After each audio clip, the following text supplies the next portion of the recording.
প্রিয় শিক্ষার্থীবৃন্দ, আসসালামু আলাইকুম। আশা করি তোমরা সকলেই ভালো আছো।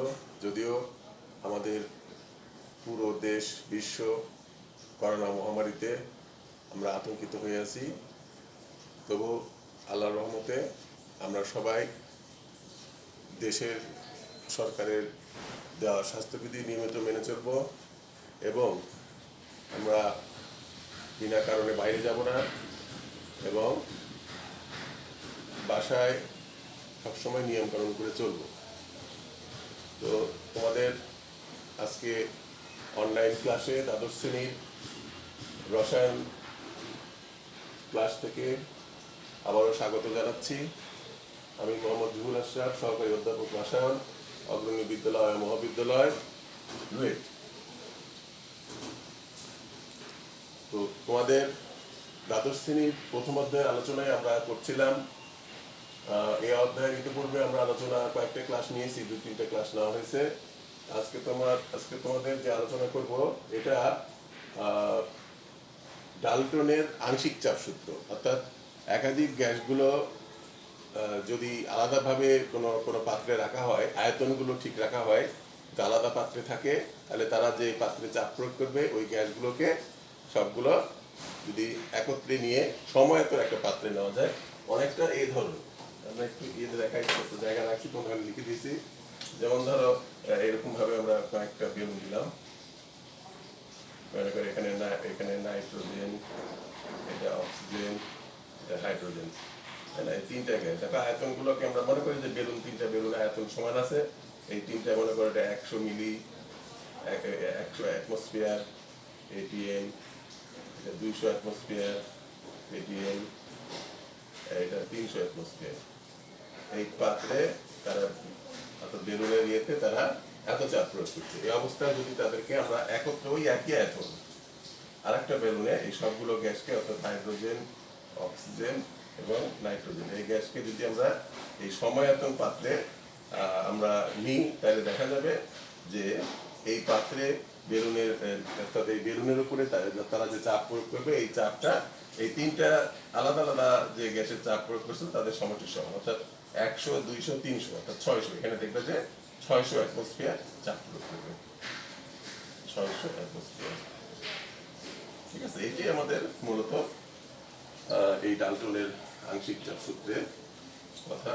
এটা আমরা আবার আলোচনা আমাদের শেষে আবার এটাকে বিক্রি করবো, তোমরা একটু খেয়াল করবে। তো ঠিক আছে, আমরা আংশিক চাপ সূত্রের আলোচনায় সরাসরি চলে যাচ্ছি। আংশিক চাপ সূত্রের ক্ষেত্রে অবশ্যই নামকরণ তো বুঝতেই পারছো যে ডাল্টনের কথা তোমরা আগে শুনেছো। ডাল্টনের হচ্ছে পরমাণুবাদের জনক। 1803 সালে উনি ব্রিটিশ বিজ্ঞানী, যদিও পেশায় উনি স্কুল শিক্ষক ছিলেন, তারপরে ওনার অনেক অবদান আছে। তো আমাদের এখানে আজকে আলোচনা হচ্ছে ডাল্টনের আংশিক চাপ সূত্র। তো এখানে আংশিক চাপ সূত্রের ক্ষেত্রে একটা জিনিস অবশ্যই লক্ষ্য করতে হবে, তাপমাত্রাটা নির্দিষ্ট রাখতে হবে এবং যে গ্যাসগুলো নিয়ে আমরা আলোচনা করব সেই গ্যাসগুলো একে অপরের সাথে কোনো বিক্রিয়া করবে না। সেজন্য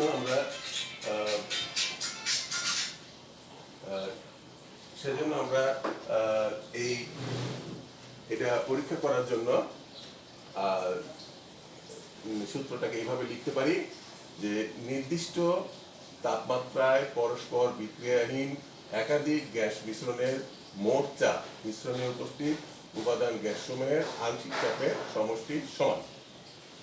ঠিক আছে, নির্দিষ্ট তাপমাত্রায় পরস্পর বিক্রিয়াহীন একাধিক গ্যাস মিশ্রণের মোট চাপ, অর্থাৎ একাধিক যে গ্যাস আমরা ব্যবহার করব তাদের মিশ্রণের মোট চাপ মিশ্রণে উপস্থিত উপাদান, অর্থাৎ যে উপাদান গ্যাসগুলো, এখানে যেমন যদি আমরা নাইট্রোজেন, হাইড্রোজেন, অক্সিজেন নিয়েছি, কিন্তু এখানে কোনো গ্যাস সাথে হয়তো বিক্রিয়া করতে পারে। কন্ডিশন হলো এখানে বিক্রিয়া পরস্পরের সাথে কোনো বিক্রিয়া করবে না। মোট চাপ উপাদান গ্যাস সমূহের আংশিক চাপের সমষ্টি সমান। যেখানে আমরা বলছি মোট চাপকে যদি পি ধরি এবং উপাদান গ্যাস সমূহের আংশিক চাপকে যদি আমরা পিএ, পিবি, পিএন, P3 এভাবে চলে যেতে হয়, পিএন পর্যন্ত যায়, তাহলে সূত্র মধ্যে যেটা বলা হচ্ছে যে মোট চাপ সমান সমান পিএ পিবি যোগ P3 ডট ডট করে দিয়ে আমরা পিএন। এটা হলো আমাদের, যদি তোমাকে বলে জ্ঞানমূলক প্রশ্ন দেয় যে ডাল্টনের আংশিক চাপ সূত্রটি লিখবো, বা অনুধাবনও যদি দেয়, তাহলে তোমরা এইটুকু লিখতে পারো। এখন এটাকে যদি আমরা অনেক সময় প্রয়োগ বা হায়ার অর্ডারও ওই প্রশ্নটা দেওয়া হয়, সেজন্য আমরা এটার বিভিন্ন সাইড থেকে আমরা এটার ব্যাখ্যাগুলো করব। তো প্রথমে এটার গাণিতিক ব্যাখ্যা দেওয়ার জন্য আমরা যে কাজটা করব সেটা হচ্ছে কি বয়েলের সূত্র ব্যবহার করব। বয়েলের সূত্র ব্যবহার করে আমরা এটার গাণিতিক ব্যাখ্যা দেওয়ার চেষ্টা করব। খেয়াল করে দেখো যে বয়েলের সূত্র তোমরা জানো, ইতিপূর্বে তোমরা শিখেছো যে নির্দিষ্ট তাপমাত্রায় বিভিন্ন কোনো গ্যাসের চাপ তার আয়তন বা আয়তন তার চাপের বিপরীত অনুপাতে পরিবর্তিত হয়। ওটাকে আমরা গাণিতিকভাবে দেখিয়েছিলাম P1 V1 সমান সমান P2 V2 এইভাবে। তো এরকম ভাবে একটা আমাদের ছবি দিয়ে দেখাচ্ছি। দেখো দুইটা পাত্রে একটাতে P1 V1 লেখা আছে, আর একটাতে হচ্ছে প্রথম গ্যাসের ক্ষেত্রে আর দ্বিতীয় গ্যাসের ক্ষেত্রে P2 V2 এদের চাপ এবং আয়তন দেওয়া থাকে। এখানে বলে দেওয়া আছে যে মিশ্রণের পূর্বে চাপ হচ্ছে P1, আয়তন হচ্ছে V1 এবং মোট আয়তন অর্থাৎ দুটাকে যখন আমরা মিশিয়ে দিব মোট আয়তন হয়ে যাবে V1 যোগ V2। আর হলো আংশিক চাপটাকে আমরা ধরছি F1। দ্বিতীয় গ্যাসের ক্ষেত্রে মিশ্রণের পূর্বে চাপ হলো P2, আয়তন V2, মোট আয়তন হচ্ছে V1 যোগ V2 এবং এই ক্ষেত্রে আংশিক চাপ যদি আমরা F2 ধরি, তাহলে সেই ক্ষেত্রে আমরা বয়েলের সূত্রকে প্রথম গ্যাসের ক্ষেত্রে এভাবে লিখতে পারি P1 V1 সমান F1 V1 প্লাস V2। এখানে আয়তনটা হচ্ছে, আর মিশ্রিত হয়ে গেলে এটা হলো V1 যোগ V2 হলো এটা আয়তন। সেই ক্ষেত্রে আমরা আংশিক চাপ এখানে বলা হয়েছে যে প্রথম গ্যাসের আংশিক চাপ হচ্ছে F1 যোগ করি, তাহলে F1 সমান হচ্ছে P1 V1 divided by V1 V2। অনুরূপে F2 সমান সমান P2 V2 divided by V1 plus V2। এখন আংশিক চাপ সূত্র মতে আমরা যেটা বলতে পারি এই যে মোট চাপ আর হলো পার্শিয়াল প্রেসার বা আংশিক চাপের সমষ্টি সমান। এখন ওই মানগুলো যদি আমরা বসাই দিই, F1 সমান সমান হচ্ছে P1 V1 divided by V1 V2, R F2 সমান হচ্ছে P2 V2 divided by V1 যোগ V2। আমরা V1 V2 এগুলা ধরে নিই, যেহেতু এটা আমাদের n পর্যন্ত নিতে পারি, এগুলোকে আমরা একবারে V1 V2 Vn পর্যন্ত নিতে পারবো। এখানে আমরা চাপটা এভাবে ইচ্ছে করলে আমরা বাড়াই দিতে পারি। সেজন্য আমরা ডটও কোনো কোনো ক্ষেত্রে ব্যবহার করতে পারি, কিন্তু গাণিতিক সমস্যা সমাধানের ক্ষেত্রে আমরা সাধারণত সূত্রটা দুইটা গ্যাসের ক্ষেত্রে এটা ব্যবহার করি। সেজন্য আমরা এটা সাধারণত P1 P2 P3 এর বেশি তোমাদের থাকে না, এগুলোর মধ্যেই সেই সীমাবদ্ধ থাকবে। তাহলে আমরা এই সূত্রটাকে আমরা ওইভাবে যদি আমরা আরেকটু যে ডট দিয়ে বাড়াই নিই, তাহলে আমরা এইভাবে বলবো যে P1 এই যে দেখো P সমান সমান P1 যেটাকে আমরা লিখলে নিচে V1 V2 হলো সাধারণ লসাগু করলে এটা হচ্ছে V1 V2 হবে। এখানে আমরা Vn পর্যন্ত দিতে পারি, Vn ডট করে দিয়ে এই Vn পর্যন্ত নিতে পারি। আর ওদিকে হচ্ছে P1 V1 যোগ হচ্ছে P2 V2 R divided by হচ্ছে V1 V2, বা আমরা এখানে Vn পর্যন্ত নিতে পারি। তাহলে একাধিক গ্যাসের ক্ষেত্রে আমরা এই সূত্রটাকে এটাকে ঘুরিয়ে লেখা হচ্ছে, দেখো এটাকে এই যে V1 যোগ V2 Vn এই পর্যন্ত গেল, এখানে P এর সাথে গুণ করে দেওয়া হলো সমান সমান P1 V1 P2 V2 Pn Vn। এইভাবে আমরা সূত্রটাকে বাংলায় এভাবে লিখে দিতে পারি। মিশ্রণের মোট চাপ ও মোট আয়তনের গুণফল, মোট চাপ এবং মোট আয়তনের গুণফল এখানে বলা হচ্ছে মিশ্রণে উপস্থিত বিভিন্ন গ্যাসের নিজ নিজ চাপ এবং আয়তনের গুণফলের সমষ্টির সমান। যে চাপ এবং আয়তনের এখানে হলো মোট, কি হলো মোট, আর এটা মোট চাপ আর এটা হচ্ছে আয়তন। সবগুলোকে আমরা এটা V1 V2 Vn কে আমরা টোটাল একটা বড় ভিজে লিখতে পারি, অবশ্যই এইভাবে লিখলেও চলবে। তাহলে এটাকে আমরা বলতে মিশ্রণের মোট চাপ এবং মোট আয়তনের গুণফল, মিশ্রণে উপস্থিত বিভিন্ন গ্যাসের নিজ নিজ চাপ এবং আয়তনের গুণফলের সমষ্টি সমান। তাহলে এটাকে আমরা বয়েলের সূত্রের সাহায্যে এটার একটা গাণিতিক ব্যাখ্যা দেওয়ার চেষ্টা করলাম। এখন আমরা এটাকে যদি প্রমাণ করতে চাই, প্রমাণ করতে গেলে অর্থাৎ ডালটনের আংশিক চাপ সূত্রের প্রয়োগ বা প্রমাণের ক্ষেত্রে আমরা এটাকে মোলার গ্যাস ধ্রুবক, এটা আমাদের মোলার গ্যাস ধ্রুবকের সমন্বয় করে যে সূত্রটা ব্যবহার করা হয়, যেটা তুমি ইতিপূর্বে শিখেছ, আদর্শ গ্যাস সমীকরণ বা অবস্থা সমীকরণের মাধ্যমে এটা ব্যাখ্যা করতে পারি। তোমরা যেটা দেখেছো এর আগে স্টেট অফ ইকুয়েশন বা আদর্শ গ্যাস সমীকরণ সমান কি PV সমান সমান nRT, PV সমান সমান nRT। এখানে পি যদি যখন লেখা আছে এটা হচ্ছে মোট মোট চাপ, আর এটা হলো মোট আয়তন। তাই এটা আমরা পি সমান কি হচ্ছে N R T divided by V, তাই না? এটা আমরা একটা সমীকরণ দিয়ে রাখলাম, পরবর্তীতে এটা খেয়াল করবে, এটা আমরা দিয়ে এই সূত্রটাকে আরেকটু অ্যানালাইসিস করব। তো এটা তোমরা খেয়াল রাখবে, অর্থাৎ পি সমান সমান N R T divided by V, এটাকে একটা 1 নম্বর সমীকরণ দিয়ে রাখলাম। এবার আমরা উপাদান গ্যাসগুলো বিভিন্ন হতে পারে, যেমন এখানে ধরা হয়েছে এ বি, উদ্দীপকে তো এ আর বি, উদ্দীপকে এ বি যদি এ এবং বি যদি ধরা হয়, তাহলে এটাকে আমরা এ গ্যাসের আংশিক চাপ হচ্ছে পি এ সমান সমান N A R T by V, আদর্শ গ্যাস সমীকরণ মতে আর কি। হ্যাঁ, আর হচ্ছে বি গ্যাসের আংশিক চাপ হলো পিবি সমান সমান N B R T divided by V. এই দুটোকে আমরা 2 নম্বর এবং 3 নম্বর সমীকরণ দিয়ে রাখলাম। এখন আমরা ভি আয়তনের পাত্রে যদি দুইটা গ্যাসকে আমরা একসাথে মিশিয়ে দিই, তাহলে হচ্ছে কি আংশিক চাপের সমানুপাতিক হয়ে যাবে কি পি এ যোগ পিবি সমান সমান N A R T divided by V যোগ N B R T divided by V.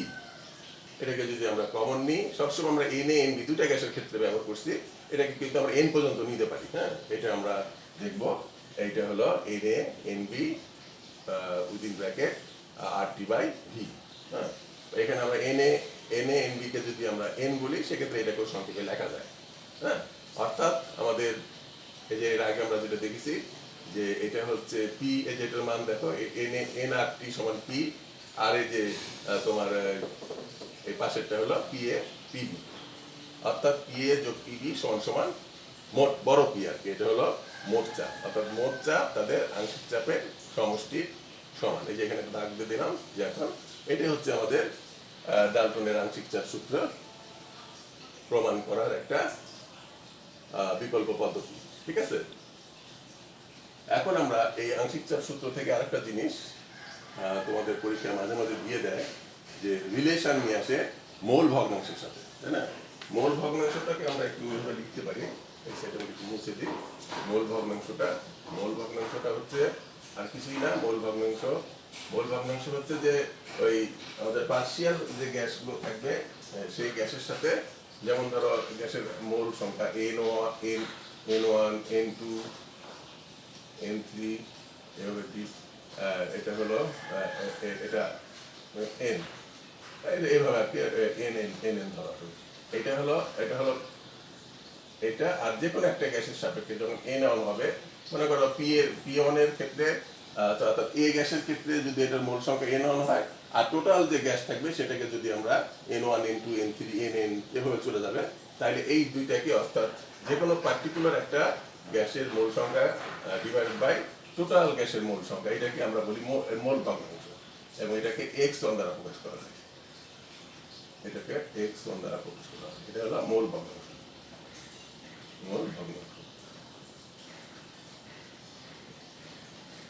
x1 হচ্ছে মোল ভগ্নাংশ, অর্থাৎ x, আমরা যদি এখানে x a গ্যাসের ক্ষেত্রে ব্যবহার করি, তাহলে x a হবে এরকম ভাবে, x b এর ক্ষেত্রে এখানে এটা x1 লিখি, এখানে x1 লিখি বা x লিখি। যা a এর ক্ষেত্রে আমরা x a লিখবো, এখানে আমরা এইভাবে N1 আর টোটাল গ্যাসের আমাদের মোল সংখ্যা দিয়ে ভাগ করলে পারি মোল ভগ্নাংশ পদ। আমরা মোল ভগ্নাংশ কথাটা নিয়ে আসলাম, কারণ আমরা যখন যে কাজটা করতে চাবো, এই ডাল্টনের আংশিক চাপ সূত্রকে আংশিক চাপ, মোল ভগ্নাংশ এবং চাপের সাথে সম্পর্ক নির্ণয় করবো। অনেক সময় তোমাদের প্রশ্নটা এভাবে দিয়ে দেয় যে দেখাও যে ডাল্টনের আংশিক চাপ সূত্র মতে কোনো গ্যাসের আংশিক চাপ তার মোল ভগ্নাংশ এবং মোট চাপের গুণফলের সমষ্টির সমান, এইভাবে তোমাদের প্রশ্নটা অনেক সময় করে। সেক্ষেত্রে তোমরা এটাকে এইভাবে করার চেষ্টা করবো। আমরা আগেকার জিনিসগুলো যেটা এইখান থেকে আমরা প্রমাণ করলাম, এখানে কিছুটা রেফারেন্স হিসেবে আগের জিনিসগুলো নিতে হবে, এটা একটু বড় প্রশ্ন হিসেবে থাকে, আগেরগুলো নিয়ে ওখানে সমীকরণ করে রাখি দেবা, তারপরে ওইটা এখানে জাস্ট বসাই দিবা। দেখো আমরা কি করেছি, এই যে এখানে একটা 1 নম্বর সমীকরণ দিয়ে রাখছি, আর এটা 2 এবং 3, 1, 2 এবং 3 নম্বর সমীকরণ আমরা ব্যবহার করে এটাকে অ্যানালাইসিস করব। দেখো এখানে 2 এবং 3 নম্বর সমীকরণকে 1 নম্বর সমীকরণ দ্বারা ভাগ করছি। এই যে 2 এবং 2 নম্বর সমীকরণে যেখানে দেওয়া আছে P এর সমান NA RT, আর হচ্ছে মোট হলো এই যে 1 নম্বর সমীকরণ হলো পি সমান N R T by V. এটাকে আমরা একটু সংক্ষেপে করেছি পি এ বাই পি, দুইটার নিচে ভি আছে, তাহলে ভি ভি গুলো কেটে গেল, তাহলে N A R T R N A N V, যেহেতু এখানে আমাদের একাধিক গ্যাস অবশ্যই ব্যবহার হবে, তাহলে আমরা এই যে যেটাকে আমরা এখানে দেখো N A N N A যেখানে 1 বলেছি তো N A R divide by N one N two N three হবে। আমরা এখানে দেখো এন এ এন ওয়ান এর জায়গাতে এন এ লিখবো, আর এখানে ধরো N one N two N three এভাবে চলে আসবে, বা N A N B N C এভাবে চলে আসবে। তাহলে সেক্ষেত্রে আমরা N A R T divided by N A যোগ এন বি আর টি, এটাকে আমরা আরো সংক্ষেপ করতে পারি, আর টি কেটে দিলে পারে এন এ বাই এন। এই যে এন এ বাই এন সম্পর্কে তোমাদের যেটা বললাম এখানে, যে মোল এটাই হচ্ছে এন এ বাই এন, এটাই হচ্ছে হলো মোল ভগ্নাংশ বা মোল ফ্র্যাকশন। হ্যাঁ, এখানে আমরা এই যে এটা এন এ বাই এন,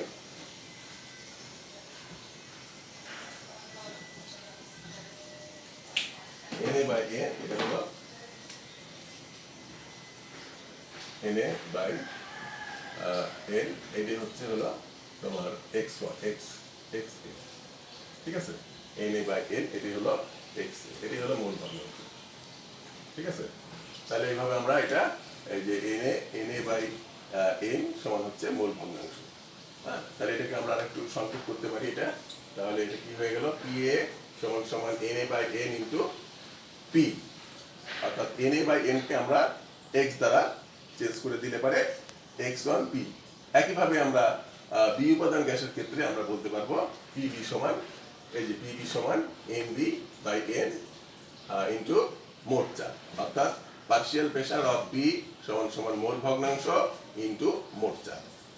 এটা কিন্তু সংক্ষেপে আমি করে দিলাম, কারণ আগের জিনিসগুলো তোমরা একটু ব্যাখ্যা করবে এই পর্যন্ত ব্যাখ্যা করার পরে এইটুকু নিলেই হবে, এই সমীকরণ পর্যন্ত নিলেই হবে, অর্থাৎ 3 নম্বর সমীকরণ পর্যন্ত নেওয়ার পরে তোমরা সরাসরি এখানে চলে আসবে। এই 3 নম্বর সমীকরণ পর্যন্ত নেওয়ার পরে তোমরা এই সম্পর্ক নির্ণয়ের জন্য এটা এখান থেকে এই সহযোগিতাটা নিয়ে এটা তোমরা বাকিগুলো কমপ্লিট করে এই পর্যায়ে আসার পরে তোমরা মন্তব্য করে দিবে যে আমাদের বিভিন্ন পরস্পর বিক্রিয়াহীন গ্যাস মিশ্রণের আংশিক চাপ, মোল ভগ্নাংশ এবং মোট চাপের গুণফলের সমষ্টির সমান।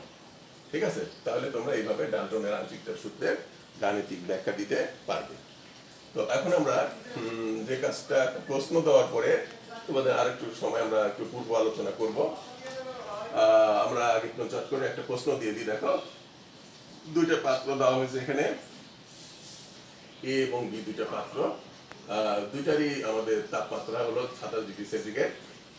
আর প্রথম পাত্রে আছে কি, এটা হচ্ছে আয়তন হচ্ছে 250 ঘন সেন্টিমিটার, আর হলো চাপ হচ্ছে 200 কিলো প্যাসকেল, আর এখানে ভর হলো গ্যাসের ভর হচ্ছে 40 গ্রাম। একইভাবে পরের দ্বিতীয় পাত্রে বি পাত্রে 400 ঘন সেন্টিমিটার, আর এটা হলো চাপ হলো 250 কিলো প্যাসকেল, আর হচ্ছে ভর হচ্ছে 40 গ্রাম। ভরটা দুটারই সমান রাখা হয়েছে। আর এখানে তো প্রশ্ন রাখা যেতে পারে এইভাবে যে মোল ভগ্নাংশ কি, যে মোল ভগ্নাংশটা আমি একটু আবার হাইলাইট করলাম, যে মোল ভগ্নাংশটা এভাবে বলবে, মোল ভগ্নাংশ আর কিছুই না, এটা হচ্ছে কি যে একাধিক গ্যাস মিশ্রণের সংযোগের ক্ষেত্রে ডাল্টনের আংশিক চাপ সূত্র অনুসারে আমাদের উপাদান গ্যাসের মোল সংখ্যা ডিভাইডেড বাই হচ্ছে মিশ্রণে উপস্থিত সমস্ত গ্যাসের মোল সংখ্যাকে বা মোল সংখ্যার অনুপাতকে আমরা বলতে পারি, দুইটা এটা একটা রেশিও, এই অনুপাতকে আমরা বলতে পারি মোল ভগ্নাংশ বা মোল ফ্র্যাকশন। ঠিক আছে, তাহলে এটা তোমরা মোল ভগ্নাংশের যেহেতু জ্ঞানমূলক প্রশ্ন, বেশি কথা বলার দরকার নাই, সরাসরি সংখ্যাটা দিলেই হয়ে যাবে। আর প্রশ্ন আরেকটা রাখা হয়েছে অনুধাবন প্রশ্নে, দেখাও যে আংশিক চাপ লেস দেন মোট চাপ, তাই না?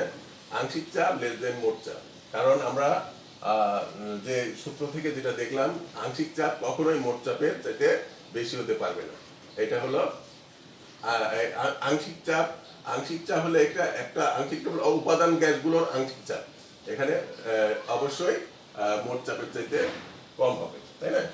যদি আমরা এখানে আংশিক চাপ বলতে একটা গ্যাসের কথা বলা হয়েছে, সেই জন্য এটা আমাদের এখানে মোট চাপকে বেশি রাখা হয়েছে, তাই না? অর্থাৎ আংশিক চাপ যদি একাধিক গ্যাস হয়, তাদের যোগফল করলে পরে আমাদের মোট চাপের সমষ্টির সমান হবে। এটা তোমরা একটু টেকনিক্যালি লিখবা বুদ্ধি করে। এই জন্য প্রশ্নটা এভাবে দেওয়া হয়েছে যে দেখো যে তোমাদের বই প্রশ্নটা আছে হয়তো দেখবে যে আংশিক চাপ লেস দেন মোট চাপ বা মোট চাপ গ্রেটার দেন আংশিক চাপ। গ নম্বর প্রশ্ন যেটা হচ্ছে কি স্টপ কর্ক খুলে দিলে, এই যে স্টপ কর্ক আছে এটা খুলে দিলে পারে অবশ্যই দুইটা গ্যাস একসাথে মিশ্রিত হবে। খুলে দিলে মোট চাপ কত হবে এটা ব্যাখ্যা করবে। মোট চাপ তোমরা স্টপ কর্ক খুলে দিলে পারে এই যে সূত্র ব্যবহার করতে পারো। এটা এই যে এটা হলো এই সূত্র ব্যবহার করবে। আমরা বিভিন্ন উপাদানের ক্ষেত্রে এই যে মানগুলো দেওয়া আছে দুইটার ক্ষেত্রে তোমার P1 V1 এটা নিবা, P2 V2 এটা দিয়ে করলে পারেই হয়ে যাবে। এখানে মানগুলো বসাই দিবা, তাহলে তোমাদের সলভ করতে পারবে। আর ঘ নম্বর প্রশ্নে দেওয়া হয়েছে একটু আলাদাভাবে, এটা তোমাদের পূর্ব পাঠের আলোচনার সাথে একটু সংশ্লিষ্টতা আছে। দেখো এ এবং বি গ্যাসের ব্যাপনের অনুপাত। আমাদের আগের ক্লাসে আমরা ব্যাপন নিয়ে বিস্তারিত আলোচনা করছি। ব্যাপন হচ্ছে যে আমরা জানি যে ওই যে গ্রাহামের গ্যাস ব্যাপন সূত্র, নির্দিষ্ট তাপমাত্রা ও চাপে বিভিন্ন গ্যাসের ব্যাপন হার তাদের ঘনত্বের বর্গমূলের ব্যস্ত অনুপাতে পরিবর্তিত হয়। এখানে ব্যাপনের এখানে বলা হয়েছে প্রশ্নটা ব্যাপনের অনুপাত, অর্থাৎ একাধিক গ্যাস যদি থাকে, যেখানে তোমরা দুইটা গ্যাসের কথাই বলেছি এ আর বি গ্যাস, এই দুইটা গ্যাসের অনুপাতগুলো, দুইটা গ্যাসের ভর বের করবা, ভর বের করার পরে আমরা অনুপাত দেখাবা যে কোনটা ভর বেশি কোনটার ভর কম। এটা একটা অংশ রাখা হয়েছে, অথবা আমরা এটা বিশ্লেষণ করবে গাণিতিকভাবে, অথবা তোমরা এই যে প্রশ্নটা তোমাদের একটু আগে আলোচনা করলাম এটাও তোমাদের অনেক সময় দেয়, যেটা হচ্ছে যে দেখাও যে গ্যাস মিশ্রণের আংশিক চাপ গ্যাস মিশ্রণের আংশিক চাপ মোট চাপ আংশিক চাপ সংক্ষেপে লেখা হয়েছে গ্যাস মিশ্রণের আংশিক চাপ মোট চাপ এবং মোল ভগ্নাংশের গুণফলের এখানে সমান, অর্থাৎ আংশিক চাপ গ্যাস মিশ্রণের আংশিক চাপ মোট চাপ এখানে আংশিক চাপ এখানে বাদ দিলে আংশিক চাপ মোট চাপ এবং মোল ভগ্নাংশের গুণফলের সমান, যেটা হচ্ছে আংশিক চাপ সমান সমান হচ্ছে এটা বলা হচ্ছে মোল ভগ্নাংশ ইনটু মোট চাপ। এই জিনিসটাই তোমরা প্রমাণ করে নিয়ে এসে এটা অ্যান্সার করতে পারবে। তাহলে এখানে দুইটা প্রশ্ন দুই ধরনের দেওয়া আছে, তোমরা দুইভাবেই শিখবে অথবা কোনো একভাবে প্রশ্নটা আসলে এটা সলভ করতে পারবে। মোটামুটি আমাদের এই ব্যাপনের আংশিক চাপ সূত্রের ক্ষেত্রে এটি আমরা বিস্তারিত আলোচনা করলাম, এবং এর সাথে সংশ্লিষ্টভাবে বিশেষভাবে এই মানে উদ্দীপকগুলো তোমাদের এই ছবিগুলো বেশি ব্যবহার করে, এবং এইভাবে সুন্দর করে তোমরা ফলো করে এই সূত্রের সাথে সংশ্লিষ্ট করে আনসারগুলো করবে। ঠিক আছে? তো আজকে আমরা নতুন দিকে যাচ্ছি না, তোমাদের এই আংশিক চাপ সূত্রের আলোচনা আজকে আর বিস্তারিত করে দিলাম। আশা করি তোমাদের বুঝতে কোনো সমস্যা হবে না। পরবর্তী ক্লাসে আমরা এর পরের অংশের বিষয়গুলো আলোচনা করব। তো আজকে তোমাদের সকলের সুস্বাস্থ্য কামনা করে আজকের অনলাইন ক্লাস এখানে শেষ করছি। তোমাদের সকলকে ধন্যবাদ।